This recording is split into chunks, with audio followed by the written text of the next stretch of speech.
সুপ্রিয় দর্শক, আসসালামু আলাইকুম। আজকে আলোচনায় সবাইকে স্বাগত। আজকে আমরা আলোচনা করব প্রেশার বাড়ে কেন, বাড়লে কি হয় এবং প্রেশার বাড়লে করণীয়, এর প্রতিরোধ প্রতিকার সম্পর্কে আমরা জানবো আজকে। সবাই আজকের ভিডিও সম্পূর্ণ দেখবেন, সবাইকে সাথে রেখে ভিডিও আগানোর চেষ্টা করতেছি আমি। শুরু করা যাক। আর স্কিনকে রাখে হেলদি। পিম্পলের জন্য সায়েন্সকে বিশ্বাস করো। হিমালয়া পিউরিফাইং নিম ফেস ওয়াশ। আজকে আমরা আলোচনা করব প্রেশার বাড়ে কেন। আমাদের দেশের অনেকেই জানেই না যে তার হাই প্রেশার আছে। আমরা আজকে হাই প্রেশার নিয়ে যেহেতু আলোচনা করতেছি, আজকের আমাদের আলোচ্য বিষয় থাকবে প্রেশার কেন বাড়ে। প্রায় অর্ধেক মানুষই জানেন না যে ওনার অগোচরেই হাই প্রেশার হয়ে গেছে।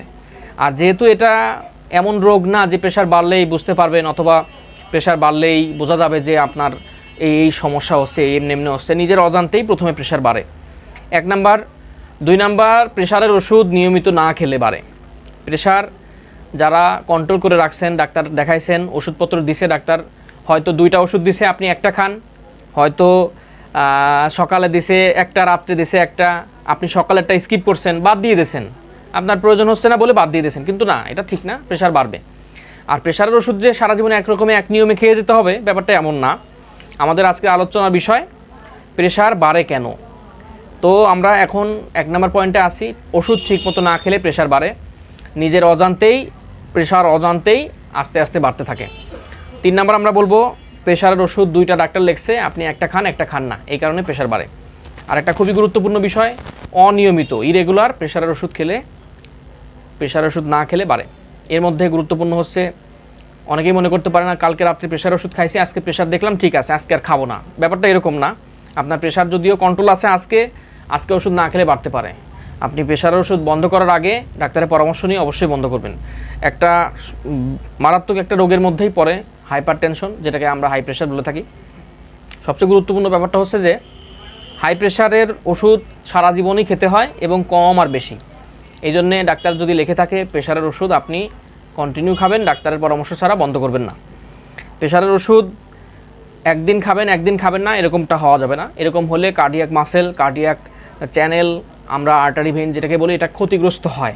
এক এক দিন এক এক রকম চলে, এটাকে ভ্যাসোডাইলেটেশন বলে। আস্তে আস্তে এলোমেলো হয়, কারণ ক্ষতিগ্রস্ত হয়, রাপচার হয়, ঘা হয়, ছিঁড়ে যায় অনেক সময়। এটা মারাত্মক রোগের কারণ। আমার ভিডিও যারা শুনতেছেন, এর মধ্যে অনেকেই আছেন যে গতকালকে প্রেশার ওষুধ খাইছেন, আজকে খান নাই, এরকম আছেন। এই জন্যে কথা হচ্ছে প্রেশারের ওষুধ ইরেগুলার খাবেন না, রেগুলার খাবেন। আরেকটা গুরুত্বপূর্ণ বিষয়, কেন প্রেশার বাড়ে। দুশ্চিন্তা করলে, ঘুম কম হলে, বিভিন্ন কারণে প্রেশার বাড়তে পারে। আমরা ধারাবাহিকভাবে আলোচনা করব। ছোট্ট একটা বিরতির পর আমরা ফিরে আসতেছি।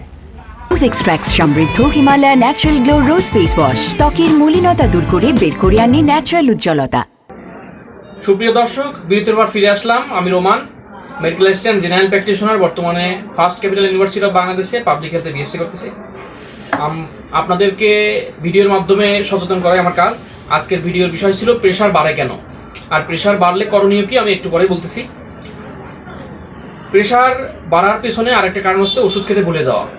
খুবই গুরুত্বপূর্ণ কারণ যার প্রেশার কন্ট্রোল আছে সে তো বুঝতেই পারে না যে আসলে আমার প্রেশার কন্ট্রোল আছে, আমার শারীরিক সমস্যা নাই, ওষুধ খাওয়ার কথা ভুলে গেছি। এটা অহরহই হয়ে থাকে। আসলে যারা রাত্রে খান, দিনে খান, প্রেশারের এমন কোনো লক্ষণ কিন্তু বোঝা যায় না, যেই কারণে প্রেশারের ওষুধ খেতে ভুলে যান। এই কারণে প্রেশার বাড়তে পারে। ঘটনা হচ্ছে যে আরও কিছু কিছু কারণে প্রেশার বাড়ে, সেটা মানসিক টেনশন, অথবা শারীরিক দুশ্চিন্তা, অথবা অন্যান্য শারীরিক কোনো লক্ষণ। আমরা পরবর্তী স্টেপে জানবো প্রেশার বাড়লে করণীয় এবং কত বাড়লে প্রেশার বাড়া বলে আমরা মনে করি। অনেকেই যারা বৃদ্ধ বয়সে অনেকেই আসেন আমাদের কাছে, 120, 23, 24, 26 এরকম হলেই মনে করেন যে না আজকে বেশি, ওরা টেনশন শুরু করে। না, এটা টেনশনের কিছু নাই।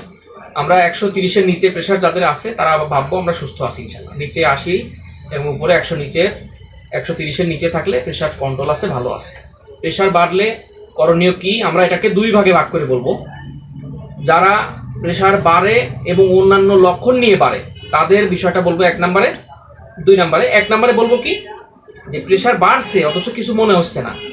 অনেকেই রক্ত গরম মানুষ আছেন যারা প্রেশার 100, 200 এরকম হয়ে গেলে পারেও, 200/100, 180/110 এরকম হয়ে গেলেও কোনো লক্ষণ ছাড়া বুঝেন না যে কোনো সমস্যা আছে কিনা। তারা কি করবেন, এবং যারা প্রেশারের সাথে অন্যান্য লক্ষণ আছে, যারা ইমার্জেন্সি কেস, সেক্ষেত্রে কি করবেন। এবং এর প্রতিরোধ প্রতিকার সম্পর্কে আমি নেক্সটে আলোচনা করব 3 নম্বরে। তো আসেন আমরা জানি এখন প্রেশার বাড়ে কোনো লক্ষণ ছাড়া তখন কি করবেন। বোল্ট অন থাকুন সারাক্ষণ। প্রিয় দর্শক, প্রেশার যাদের বাড়ে কোনো লক্ষণ ছাড়া, এরা প্রথমে এসে প্রেশার মাপেন, আবার 5 মিনিট বসেন, একেবারে ফুল রেস্ট, একেবারে সম্পূর্ণ রেস্টে 5 মিনিট দুশ্চিন্তা মুক্ত হয়ে বসেন, দেখেন 180 100 এরকম ছিল, একটু 10-20 কমে কিনা। যদি কমে তাহলে ভালো, না কমলে যদি কোনো লক্ষণ না থাকে, আপনার প্রেশার বাড়ার সাথে অন্যান্য কোনো সমস্যা না থাকে, তাইলে ডাক্তারের পরামর্শ অনুযায়ী যে কোনো প্রেশারের ওষুধ খাবেন, অথবা দুশ্চিন্তা মুক্ত ভালোভাবে ঘুমাবেন, অথবা টেনশন মুক্ত থাকবেন, অথবা আপনি যে ওষুধটা খাইতেন ওই ওষুধটাই কন্টিনিউ খাবেন এবং খাওয়ার পরে প্রতিদিন 3 বার 4 বার 2 ঘন্টা 1 ঘন্টা পর পর মাপে আপনি নোট করবেন 3 দিনের। সেটা ধারাবাহিকভাবে যদি প্রেশার না কমে, সেক্ষেত্রে ডাক্তার আপনার পরামর্শ দিবেন যে কীভাবে প্রেশার আরেকটু ভালোভাবে কন্ট্রোল করা যায়। সেটা মাল্টিপল মেডিসিন হতে পারে, অথবা সিঙ্গেল মেডিসিন হতে পারে, অথবা প্রেশারের ওষুধের সাথে আনুষঙ্গিক অনেক যারা সমস্যা আছে এরকম সমস্যা থাকতে পারে। অনেকে মনে করেন যে তেঁতুল খেলে প্রেশার কমে কিনা, আসলে ব্যাপারটা এরকম না। টক একটা ফল, এটা ফল খেলে শরীরে অন্যান্য মেকানিজম যেগুলো কন্ট্রোল হয় এটা হতে পারে, কিন্তু তেঁতুলের সাথে আসলে প্রেশার কমার কোনো ধারাবাহিকতা কোনো বিষয়টা নাই। আপনারা মনে সান্ত্বনা দেন প্রেশার বাড়লে টক খেলে কমে, এটা মন ঠান্ডা হয়, প্রেশার একাই ঠান্ডা হয়, এই হলো ব্যাপার। তেঁতুল একটা ফল, ফলে অনেক পুষ্টি গুণাগুণ আছে, এই নিয়ে আমরা আরেকটা দিন আলোচনা করব। আজকের আমাদের আলোচনার বিষয় প্রেশার কেন বাড়ে এবং প্রেশার বাড়লে করণীয়। আমরা প্রেশার বাড়লে করণীয় একে আলোচনা করতেছি যাদের কোনো লক্ষণ নাই। এখন আমরা আলোচনা করব প্রেশার বাড়লে যে খারাপ লক্ষণগুলো দেখলে আমরা রেফার করব, অথবা ডাক্তারের কাছে যাব, অথবা ইমার্জেন্সি হসপিটালে যাব, এবং ওই লক্ষণগুলি প্রকাশ পেলে কি করব। প্রেশারের সাথে যাদের বুকে ব্যথা আছে তারা মনে করতে পারেন এটা ইমাই কার্ডিয়াক অ্যারেস্ট অথবা চেস্ট পেইন। বাম পাশে যে কোনো ব্যথা হইলে, এই পাশে বাম পাশে যে কোনো ব্যথা হইলে ভাববেন প্রেশারের ওষুধের সাথে আরও অন্যান্য ওষুধ প্রয়োজন হবে, তখন প্রেশার বাড়লে দ্রুত একটা ব্যবস্থা গ্রহণ করতে হবে। ওই সময় তেঁতুল এটা ওটা খেয়ে সময় নষ্ট না করে আপনাকে ডাক্তারের কাছে আসা উচিত। ডাক্তার যেটা ভালো মনে করবেন আপনার একটা ব্যবস্থা নেবেন। প্রেশারের সাথে হাইপার অ্যাসিডিটি, গ্যাস, পেট ফাঁপা, পেট ফোলা অথবা অস্থিরতা, গা ঘামা, এটা হলেও ভাববেন এটা খারাপ লক্ষণ। এটা প্রেশারের সাথে অন্যান্য সমস্যা আছে, এটা খারাপ লক্ষণ। এটা দ্বিতীয় সেকেন্ড ক্যাটাগরিতে আছে। আর একটা ভাবে যেটা প্রেশারের সাথে বুকে ব্যথা 1 নাম্বার বলছি আমি, 2 নাম্বারে যেটা বললাম অ্যাসিডিটি, গ্যাস, জার্ড যেটাকে বলে, 3 নাম্বারে প্রেশারের ওষুধের সাথে প্রেশার বাড়ার সাথে আর একটা গুরুত্বপূর্ণ ব্যাপার, সেটা হলো যে মাথা ঝিমঝিম, মাথা ভার, অথবা শরীরের ঘাড়ের দিক দিয়ে চাপে নিয়ে আসা। অনেকে এটা কমন একটা জিনিস আমাদের কাছে এসে বলেন প্রেশার বাড়ছে, আমার ঘাড় টাসিয়ে নিয়ে আসতেছে। এই কথাটা আমাদের রাজবাড়িতে খুব প্রচলিত, এটা বলে আমার ঘাড় টাসিয়ে নিয়ে আসতেছে। আপনার নার্ভগুলোকে কন্ডাকশন হতে হবে, এবং চাপিয়ে নিয়ে আসলে, হাত পায়ে বল বোধ শক্তি কমে গেলে, অথবা খুবই ক্লান্ত বোধ করলে, এইরকম ভাববেন প্রেশার ওটা ডেঞ্জার লেভেলে আছে, এটা প্রেশারের বাড়ছে এবং এর সাথে অন্যান্য কিছু বাড়ছে হয়তো। ওই সময় ইমার্জেন্সি মেডিকেল অফিসারের কাছে অথবা যে কোনো ইমার্জেন্সি ডিপার্টমেন্টে গেলে আপনাকে একটা ইসিজির মাধ্যমে নিশ্চিত করবে ডাক্তার কোনো হার্ট অ্যাটাক অথবা সামথিং কোনো কিছু আছে কি না। আরও কিছু কারণ আছে যেটা করলে প্রেশারের সাথে অন্যান্য আনুষঙ্গিক সমস্যা থাকলে বুঝবেন যে এটা মেজর একটা ব্যাপার, প্রেশারের সাথে মেজর একটা ব্যাপার। আমরা প্রেশার বাড়ার সাথে এখন বলবো প্রতিকার সম্পর্কে।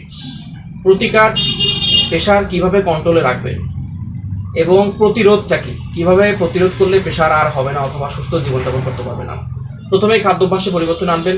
যাদের কোলেস্ট্রল আছে অথবা লিপিড প্রোফাইল যাদের বেশি আছে, যাদের টিজি বেশি আছে, ট্রাইগ্লাইসারাইড বেশি আছে, অথবা যাদের ফ্যাটি লিভার ডিজিজ আছে, যারা গ্রেড 1 অথবা গ্রেড 2 ফ্যাটি লিভার ডিজিজে ভুগতেছেন, তারা প্রেশারের ওষুধের সাথে অন্যান্য সমস্যা এগুলো কন্ট্রোল করার চেষ্টা করবেন। যাতে ডায়াবেটিস আছে, প্রেশারের ওষুধ তো খাবেন, প্রেশার কন্ট্রোল থাকবে এবং অন্যান্য রোগগুলো এগুলো কন্ট্রোল রাখবেন।